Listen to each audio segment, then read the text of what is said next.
दुनिया का सबसे ऊंचा रेलवे पुल कहाँ है? पुल कितना ऊंचा है? मजबूती पर बड़े दावे।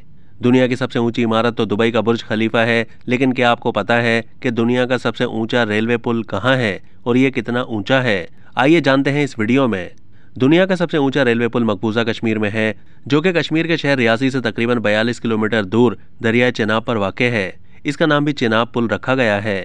कश्मीर के इलाकों बिकाल और कुवी के दरमियान बहते दरिया पर इस पुल के तामीराती काम का आगाज 2004 में हुआ था, लेकिन इंडियन रेलवेज के इस मेगा प्रोजेक्ट पर 2008 और 2009 में काम रोक दिया गया था, क्योंकि जिस ऊंचाई पर यह पुल बनाया जा रहा था वहां तेज हवाएं चलती हैं। इसी चीज को मद्देनजर रखते हुए खदशा जाहिर किया गया कि तेज हवाएं चलने के बायस ट्रेन के मुसाफिरों की जिंदगियां खतरे में पड़ सकती हैं।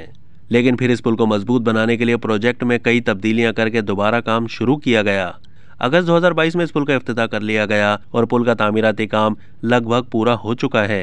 काम मुकम्मल होने के बाद इसे रेलवे ट्रैफिक के लिए खोल दिया जाएगा। यह पुल एफिल टावर से भी 35 मीटर ज्यादा ऊंचा है। इस पुल की लंबाई 1.3 किलोमीटर है। पुल की ऊंचाई पर हवाएं 266 किलोमीटर फी घंटा की रफ्तार से चलती हैं। हुकाम का दावा है कि 1486 करोड़ रुपए की लागत से तामीर किया गया यह पुल बहुत मजबूत है। इस पुल को इस अंदाज से तामीर किया गया है कि अब ये एक बड़े जल्जले की शिद्दत को भी बर्दाश्त कर सकता है। अब तक के लिए इतना ही। मजीद मालूमात के लिए डेली जंग के YouTube चैनल को सब्सक्राइब कीजिए।